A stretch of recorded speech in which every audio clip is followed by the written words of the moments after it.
2025 मधला हा शेवटचा व्हिडिओ तुमच्यासोबत शेअर करते आहे आणि थोडंसं मनातलं सुद्धा बोलते, जे ब्लॉगिंग रिलेटेड आहे ते. गेले 2 वर्ष झालं मी ब्लॉगिंग स्टार्ट केलेली, पण मागच्या वर्षी मी एवढी कन्सिस्टन्सी कधीच नव्हती ठेवली आणि 2025मध्ये जी कन्सिस्टन्सी ठेवली ना, त्याने 2च महिन्यात माझं चॅनल मॉनिटाईज झालं.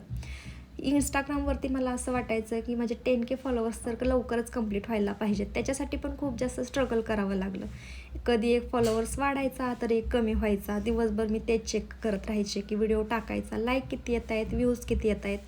कधी कधी ना माझ्या मनामध्ये खूप जास्त निगेटिव्हिटी निर्माण व्हायची आणि मला खूप जास्त नर्वसनेससुद्धा यायचा की मी काय करते, मी चुकीचं तर नाही ना करत. कारण काही गोष्टी माझ्या अशा कानावरती यायच्या की लोक नावं ठेवतायत, काय ते म्हणतायत, तिचा सगळा संसार टी व्हीवरती दाखवते. आता हे सगळेच जण करतायत, प्रत्येकाला वाटते की आपण थोडं ना थोडं काहीतरी कमवावं. माझा नवरा खूप जास्त कमवतो, मला कमवायची काहीच गरज नाही, पण माझं एक मनापासून एक माझं होतं की चल मला एखादी वस्तू पाहिजे ना, तर ती मी स्वतःच्या पैशातून घ्यावी आणि स्वतः काहीतरी करावं अशी इच्छा होती. म्हणून मी हे ब्लॉगिंग स्टार्ट केलं आणि मला गेल्या 4-5 म्हणजे जसं लग्न झालं ना, तसं माझं इच्छा होती की मला ब्लॉगिंग करायची आहे म्हणून. पण मला माहीत नाही कधी सक्सेस भेटेल, पण मी माझ्या 100% देण्याचा पूर्ण प्रयत्न करते. आणि हो, 2025मध्ये जर मला काही चांगलं भेटलं असेल ना, म्हणजे सगळ्याच गोष्टी चांगल्या झाल्या, त्यातून पण एक गोष्ट ती म्हणजे आमची ड्रीम कार.